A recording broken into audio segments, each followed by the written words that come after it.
আল্লাহ পাক বলে বান্দা যখন আমাকে ডাকে আমি বান্দার একদম নিকটে, তার ঘাড়ের চাইতেও নিকটে। ওয়া নাহানু আকরাবু ইলাইহি মিন হাবলিল ওয়ারিদ। আমি আমার বান্দার সারা যে রগের উপরে তার মাথা, এর থেকেও আমি আমার বান্দার বেশি নিকটে। সুবহানাল্লাহ পড়ে। আমি তোমার কাছে, আমার কাছে মাপ চাও, যত বড় গুনাহ হোক। ওয়া ক্বালা রাব্বুকুম উদউনি আস্তাজিব লাকুম।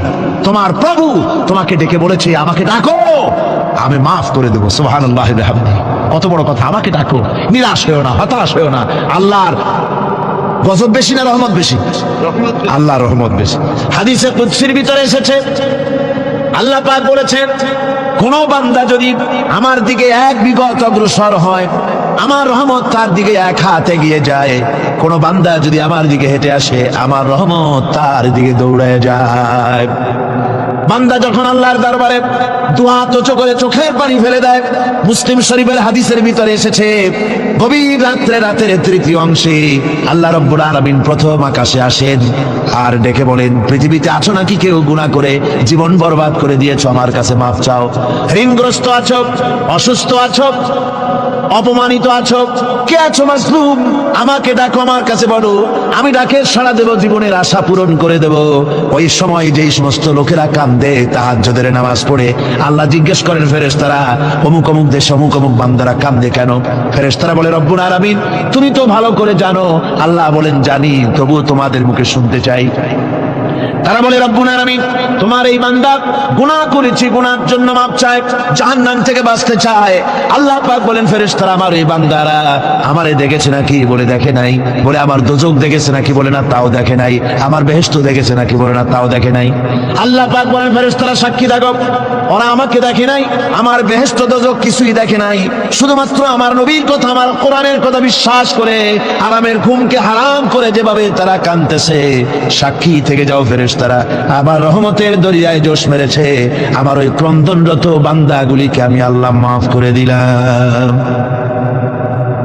সুতরাং মুমিন বান্দা যারা, আল্লাহর মুমিন বান্দা যারা, এই ঈমানের কোয়ালিটি, এটাও হতাশায় নিরাশায় ভেঙে পড়বে না। গুনাহ তো মানুষই করে, গুনাহ হয়ে গেছে, মাপ চাও। তোমার গুনাহ কদ্দুর? তোমার গুনাহ যদি হয় পাহাড় সমান, আল্লাহর রহমত আকাশ সমান। জাহান্নামের কঠিন শাস্তি থেকে বাঁচতে হলে আল্লাহর প্রতি ঈমান আনতে হবে। আর ঈমান আনলে যে কোয়ালিটিগুলি হওয়া উচিত, সেগুলি আমি আপনাদের সামনে আলোচনা করছি। এরপর আরেকটি কোয়ালিটি হবে মুমিনের, তা হলো কঠোর কঠিন বিপদে অবিচল থাকবে, বিপদে ভেঙে পড়বে না। বিপদ আপদ, শত্রুতা, ক্ষয় ক্ষতি যা কিছু হয় সবই আল্লাহর পক্ষ থেকে, এটা মেনে নিতে হবে এবং ধৈর্য ধারণ করতে হবে। বিপদ মুসিবত শুধু উম্মতের জন্য নয়, দুনিয়ার সমস্ত নবীদের বিপদ এসেছে, হয় নাই? নবীদের বিপদ আসে নাই? কোরআনে কারীম থেকে শুনুন, আল্লাহ রাব্বুল আলামিন বলেন, ওয়া কাযালিকা জাআলনা লিকুল্লি নাবিয়্যিন আদুওয়াম মিনাল মুজরিমিন। আল্লাহ পাক বলেন, এমনি করে আমি সকল নবীদের শত্রু বানিয়ে দিয়েছি, সব পাপিষ্ঠ আর অপরাধ প্রবণ লোকদেরকে। প্রত্যেক যুগে নবীদের শত্রু ছিল, প্রত্যেক যুগে নবীদের কি ছিল? শত্রু ছিল। সে শত্রু কারা ছিল? আল্লাহ পাক বলছেন নবীদের শত্রু ছিল পাপিষ্ঠ আর অপরাধ প্রবণ লোক, এরাই ছিল নবীদের দুশমন। রাসূলগণের অবস্থা যদি এই হয়, তাহলে তার উম্মত, ওই দিনের ধারক বাহক যারা, তাদের বুঝি বিপদ আপদ হবে না নাকি? হবে কিনা? তো ইসলামের বিরোধিতা যারা করে, কোরআনের পরিভাষায় বলা হয়েছে ইসলামের দুশমন, নবীদের দুশমন। দুনিয়ার সব পাপিষ্ঠ আর অপরাধ প্রবণ লোকেরাই ইসলামের দুশমন হয়, নবীদের দুশমন হয়। আজও দেখেন, আজও তাকিয়ে দেখেন, ইসলামী আন্দোলনের বিরোধিতা যারা করে তারা পাপিষ্ঠ চরিত্রের কিনা, তাকায় দেখেন, খুঁজে দেখেন, সর্বত্র খুঁজে দেখুন, খুঁজে দেখুন। যারা ইসলামী আন্দোলনের বিরোধিতা করে, যারা ইসলামকে মিটিয়ে দেওয়ার চেষ্টা করতেছে, যারা ইসলামকে মৌলবাদ বলে, ইসলামকে সাম্প্রদায়িক বলে, কোরআনে কারীমের কথা কত স্পষ্ট যে নবীদের দুশমন হয়, ইসলামের দুশমন হয় মুজরিম লোকেরা, অপরাধ প্রবণ আর পাপিষ্ঠ লোকেরা। আজও আমরা দেখতে পাই এই শ্রেণীর লোকেরা পাপিষ্ঠ এবং সবচাইতে সমাজের নিকৃষ্ট ধরনের চরিত্রহীন লোক, নামাজ নাই। আপনি খুঁজে দেখেন ইসলামী আন্দোলনের বিরোধিতা যারা করছে, যারা নেতৃত্ব দিচ্ছে, নামাজ নাই, রোজা নাই, চরিত্র নাই, হজ নাই, যাকাত নাই, মদ, জুয়া, জেনা, ব্যভিচার ইত্যাদিতে লিপ্ত। চেহারা দেখলে ছেলেপেলেরা 2 গ্লাস পানি খায়, ভর ওঠে।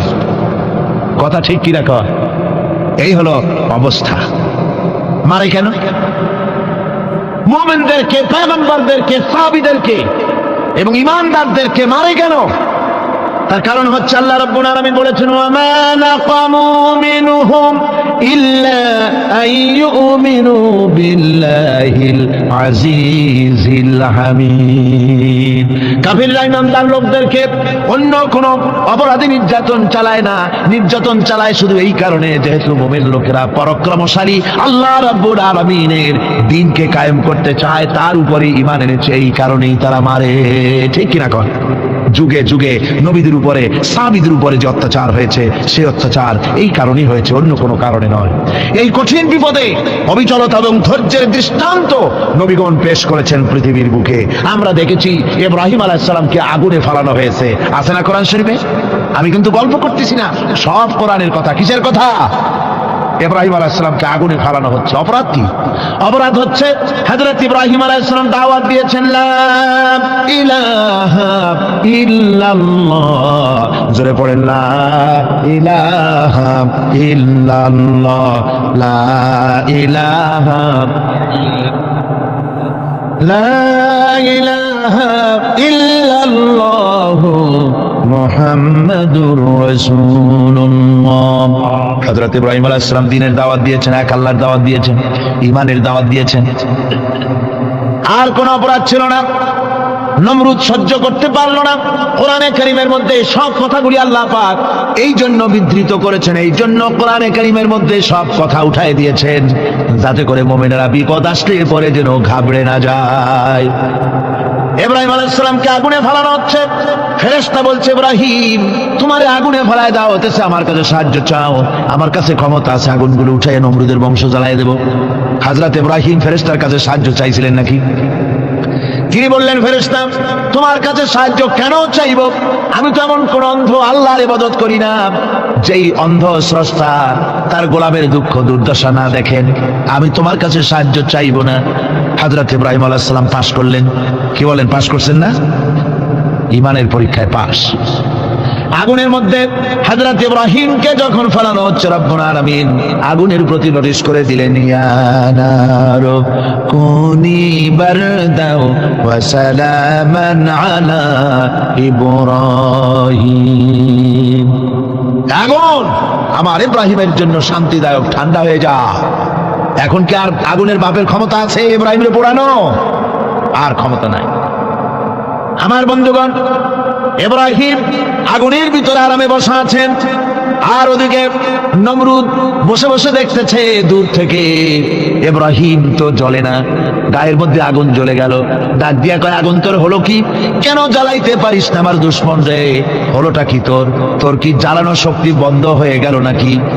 আগুনের ভিতর থেকে জবাব এলো, নমরুদ রে, আমার ভিতরে জ্বালানোর শক্তি আছে কি নাই যদি প্রমাণ করতে চাও, টেস্ট করতে চাও, তুই নিজে আয়, তোরে শুদ্ধ তামাম দুনিয়া জ্বালাই দিতে পারি, ইব্রাহিমের এক গাছা পশমও জ্বালাইতে পারি না। তার কারণ হচ্ছে আমি হচ্ছি মাখলুক, আল্লাহ হচ্ছেন খালিক। আল্লাহ আমাকে বলেছেন না জ্বালাতে, তুমি 1000 বার বললেও আমি ইব্রাহিমকে জ্বালাইতে পারবো না।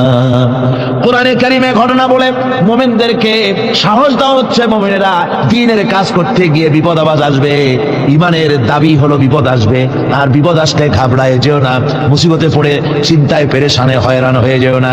বিশ্বকবি আল্লামা ইকবাল কি সুন্দর করে বলেছেন, আজ ভি হোক জু ইব্রাহিম কা ইমা पैदा आग कर सकती है एक अंदाज गुलिस्तां पैदा। ইব্রাহিমের ঈমান যদি আজিও কোথাও হয় বিদ্যমান, করতে পারেন অগ্নিকুণ্ডে খুবসুরত এক গুলিস্তান। আজও যদি আগুনের ভিতরে কোন নমরুদ কোন ইব্রাহিমকে যদি ফেলে দেয়, আল্লাহ রাব্বুল আলামিন আজও আগুনকে ফুলের বাগান বানায়া দিবেন। সুবহানাল্লাহ। ভয় পাওয়ার কারণ নাই, চিন্তা করার কোনো কারণ নাই। আমার বন্ধুগণ, হযরতে হুদ আলাইহিস সালামকে যখন সমাজের লোকেরা, রাষ্ট্রের লোকেরা ঘিরে ফেলে দিল। সমাজ শক্তি, রাষ্ট্র শক্তি যখন তাকে ঘিরে ফেলে দিল, ষড়যন্ত্রের পাহাড় তুলে দিল, তারে মেরে ফেলে দিবে। হযরত হুদ দেশ থেকে পালায় গেলেন না, ভয় পেলেন না। হযরত হুদ আলাইহিস সালাম বললেন, কোরআনে কারীমে হযরত হুদের কথা কোট করা হলো, ফাকিদুনি জামিআন সুম্মা লা তুনজিরুন। সম্মিলিতভাবে ষড়যন্ত্র করো আমার বিরুদ্ধে, সবাই মিলে ষড়যন্ত্র করো, সুম্মা লা তুনজিরুন, আর আমাকে এতটুকু অবকাশ তোমরা দিও না। ইন্নী তাওয়াক্কালতু আলাল্লাহি রাব্বি ওয়া রাব্বিকুম, আমি ভরসা করেছি সেই আল্লাহর উপরে যার কুদরতি হাতের ভেতরে, যিনি আমাদের রব তোমাদেরও রব, আর যার কুদরতি হাতের ভিতরে তামাম পৃথিবীর জানগুলি যার হাতে, সে আল্লাহর উপরে ভরসা করেছি।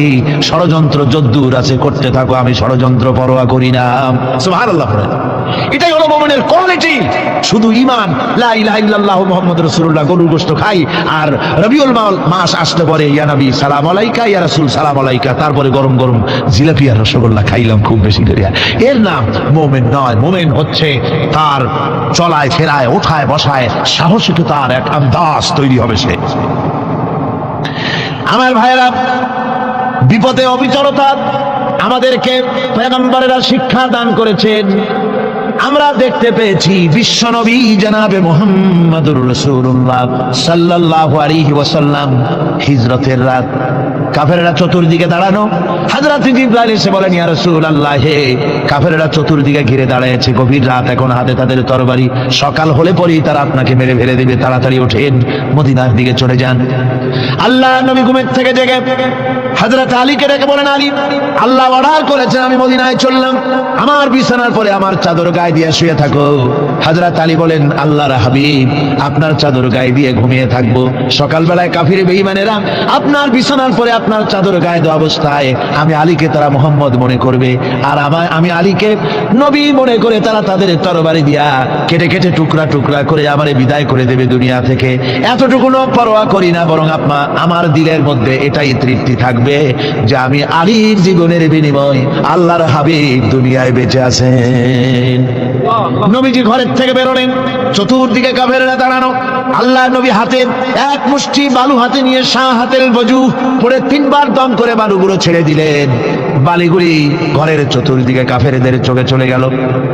পরবর্তী সময় রব্বুল আলামিন ডেকে বলেন, নবীরে, বালি যখন নিক্ষেপ আপনি করেছিলেন জোড়াগুলি, আপনি তো শুধু নিক্ষেপ করেছিলেন, কিন্তু চতুর্দিকে কাফেরদের চোখে গেল কেমনে?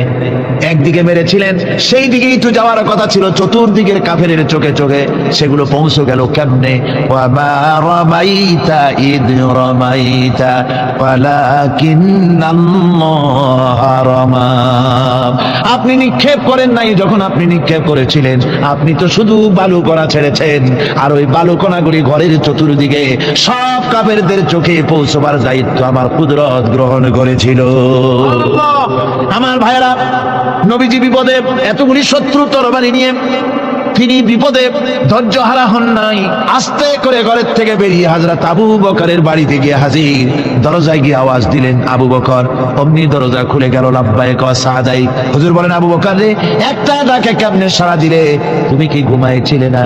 হযরত আবু বকর বলেন, হুজুর, আপনি বলেছেন আমাকে নিয়ে হিজরত করবেন, আমি মনে মনে চিন্তা করেছি, না জানি কত রাত্রে নবীজি আসেন, উঠতে যদি আমার দেরি হয়ে যায়, নবীজি যদি দরজার কাছে দাঁড়ায় দাঁড়ায় আমারে ডাকাডাকি করে, আর আমি যদি ঘুমায় থাকি, তাহলে আল্লাহ নবীর সঙ্গে বেয়াদবি হয়ে যাবে। এই মনে করে বিছানায় না ঘুমাইয়া আপনার গলার আওয়াজ শোনার জন্য এই দরজার সঙ্গে পিঠ লাগাইয়া লাগাইয়া দাঁড়াইয়া ঘুমাচ্ছিলাম। আল্লাহ নবী হযরত আবু বকরকে সঙ্গে করে নিয়ে চললেন মদিনার দিকে, উল্টা পথে রওনা করলেন। বারবার কাবা শরীফের দিকে তাকাতে লাগলেন। বুখারী শরীফে এসেছে, নবীজি বারবার কাবার দিকে তাকিয়ে বলতেছেন, রে কাবা, বড় আশা ছিল তোর কাছে থাকবো, তোর খেদমত করব, কিন্তু তোর নিষ্ঠুর সন্তানেরা তোর কাছে আমারে থাকতে দিল না রে। আল্লাহ নবী মিসফারা দিয়ে জাবালে কেদোয়ার উপর দিয়ে চলে গেলেন জাবালে সুরে। গুহার কাছে যখন গিয়েছেন, হযরত রক্ত হয়ে গেল। হযরত আবু বকর রাদিয়াল্লাহু তাআলা আনহু বলছেন, হুজুর, আর উপায় নাই, দিন হয়ে গেল, এখন বুঝি ধরা পড়ে যাব। ওই গুহার মধ্যে গিয়ে আশ্রয় নেই। তবে আপনি দাঁড়ান, গুহার ভিতরে পাহাড়িয়া গুহা, বিচ্ছু থাকতে পারে, সাপ থাকতে পারে, আমি আগে ঢুকি। যদি কোনো হিংস্র প্রাণী থাকে আমার উপর দিয়ে আঘাত হয়ে যাক, আল্লাহর নবী হেফাজতে থাকুন।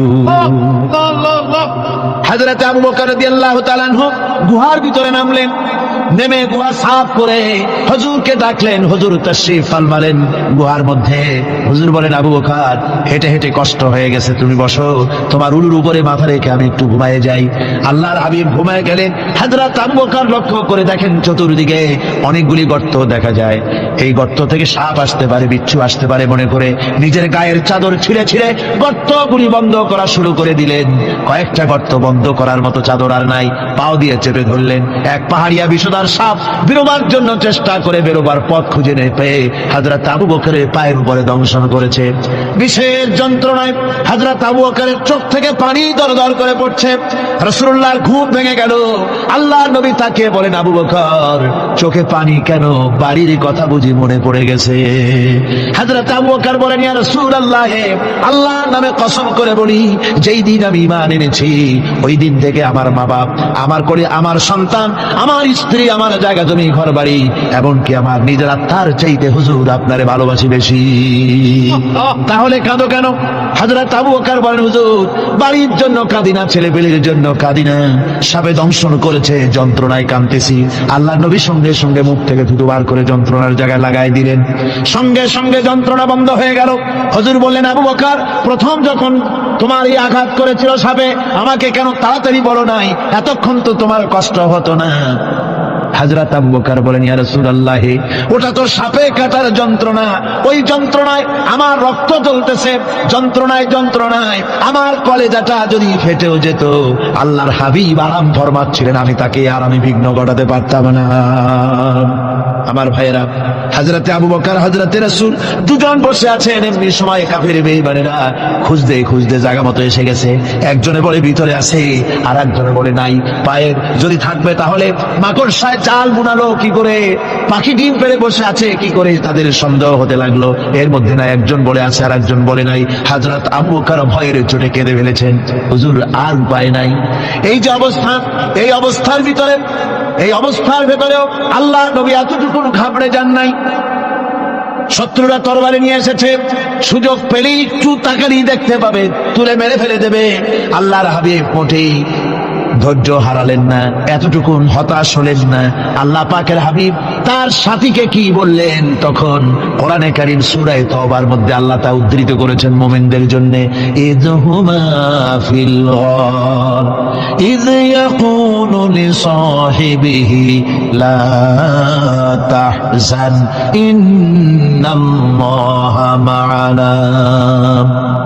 ও আমার সাথী, ও বন্ধু, ভয় করো না, চিন্তা করো না, আমরা মাইনরিটি নই, আমরাই মেজরিটি। তার কারণ আল্লাহ আমাদের সাথে আছেন। সুবহানাল্লাহ, আল্লাহ আমাদের সাথে আছে। আর বন্ধুগণ, কোরআনে কারীমে রব্বুল আলামিন বলেন, ফাআনজালাল্লাহু সাকিনাতাহু আলাইহি ওয়া আইয়াদাহু বিজুনুদিন লাম তারাওহা। আল্লাহ পাক তার মনের মধ্যে গভীর প্রশান্তি এবং স্বস্তি দান করলেন, আর এমন সৈন্য দিয়ে সাহায্য করলেন যে সৈন্যদেরকে তোমরা দেখতে পাও না। এভাবে করে রব্বুল আলামিন মুমিনদের বিপদে আপদে মুসিবতে সব সময় আল্লাহ পাক মুসলমানদেরকে সাহায্য করেছেন। জোরে বলেন সুবহানাল্লাহ। মুমিনদের সাহায্যকারী আল্লাহ। তাই ইসলামী আন্দোলনের সাথে যারা আছে, যারা কর্মী, যারা নেতা, যারা মুমিন, যারা ঈমানদার, মেঘের মতো প্রচন্ড কালো মেঘ হয়ে চতুর্দিক থেকে অন্ধকারের মতো শেষ বিপদ, কোন বিপদ না। আল্লাহ পাক সাহায্যকারী। কে সাহায্যকারী? যারা বলে সাহায্যকারী কে? আল্লাহ সুবহানাহু ওয়া তাআলা। তিনি সাহায্যকারী, ভয় নাই। আল্লাহ পাকের উপর ঈমান আনলে বলে কলিজার ভিতরে দুর্জয় সাহসের সৃষ্টি হয়ে যায়, কোনো ভয় অন্তঃকরণে তারা থাকে না। আল্লাহ পাক সাহায্য করেন। আর আল্লাহর উপরে ঈমান আনলে পরে রব্বুল আলামিন বলেছেন, ইয়া আইয়ুহাল্লাযীনা আমানু হাল আদুল্লুকুম আলা তিজারাতিন তুনজিকুম মিন আযাবিন আলীম। এমন একটা ব্যবসার কথা কি বলবো না, যে ব্যবসায় তোমাদেরকে জাহান্নামের আযাব থেকে বাঁচাই দেবে। তার প্রথম কাজই হলো আল্লাহর প্রতি ঈমান আনা। ঈমান আনলে পরে এই সমস্ত গুণ তৈরি হয়ে যায়। আর ঈমানে সবচাইতে উপকৃত হয় সমাজের লোকেরা, রাষ্ট্রের লোকেরা, পরিবারের লোকেরা, দেশের মানুষ উপকৃত হয় মুমিনদের দিয়ে ঈমানের কারণে। তার কারণ হলো একজন মুমিন, একজন ব্যক্তি যখন ঈমানদার হয়, মুমিন হয়ে যায়, আল্লাহর প্রতি যখন প্রগাঢ় বিশ্বাস তার এসে যায়, তখন সেই ব্যক্তি নৈতিকতার মান তার বেড়ে যায়। জোরে বলেন সুবহানাল্লাহ। নৈতিক চরিত্রের উপরে সে প্রতিষ্ঠিত হয়, সে মিথ্যা বলতে সাহস পায় না। মুমিন ব্যক্তি মিথ্যা বলতে সাহস পায়? পায় না। কেন পায় না? মিথ্যা বলতে সাহস পায় না, ঠকাতে সাহস পায় না, ওজনে কম দিতে সাহস পায় না, শয়তানি বদমাশি করতে সাহস পায় না। তার কারণ হলো আল্লাহ পাক বলে দিয়েছেন, মুমিন কোরআনের ভিতরে পড়েছে, ইয ইয়াতালাক্কাল মুতালাক্কিয়ানি আনিল ইয়ামিনি ওয়া আনিশ শিমালি কাঈদ। দুজন নিয়ন্ত্রণকারী ফেরেশতা তোমার ডানে এবং বামে বসে বসে তোমাকে নিয়ন্ত্রণ করছে। কোথায় যাও, কি করো, এই ফেরেশতারা বসে বসে সব দেখতেছে। মা ইয়ালফিযু মিন কাওলিন ইল্লা লাদাইহি রাকীবুন আতীদ। মানুষ এমন কোনো কথা বলে না যা ফেরেশতারা রেকর্ড না করে, সব রেকর্ড হয়ে যায়। তাই মুমিন ব্যক্তি দায়িত্বহীন কথা বলতে পারে না। মুমিন ব্যক্তির চরিত্র ভালো হয়ে যায়, সে যে কথা বলে বুঝে শুনে কথা বলে, সে যে ওয়াদা করে বুঝে শুনে ওয়াদা করে। যেহেতু সবকিছুর জবাব কিয়ামতে দিতে হবে। কোথায় দিতে হবে? কোথায় দিতে হবে? কিয়ামতে আল্লাহর দরবারে জবাব দিতে হবে। মহান আল্লাহ রাব্বুল আলামিন বলেছেন, ওয়ালাকাদ খালাকনাল ইনসানা ওয়া না'লামু মা তুওয়াসবিসু বিহি নাফসু। মানুষ সৃষ্টি করেছি আমি, তার অন্তঃকরণের ভিতরে ওয়াসওয়াসা কি হয় আমি জানি। এই জন্য মুমিনেরা মনের ভিতরে কোনো খারাপ কল্পনাও করতে পারে না। খারাপ কল্পনা করলেও তার হিসাব দেওয়া লাগবে আল্লাহর কাছে। কার কাছে? ওয়াইন তুবদু মিন আনফুসিকুম আও তুখফুহু ইউহাসিবুকুম বিহিল্লাহ।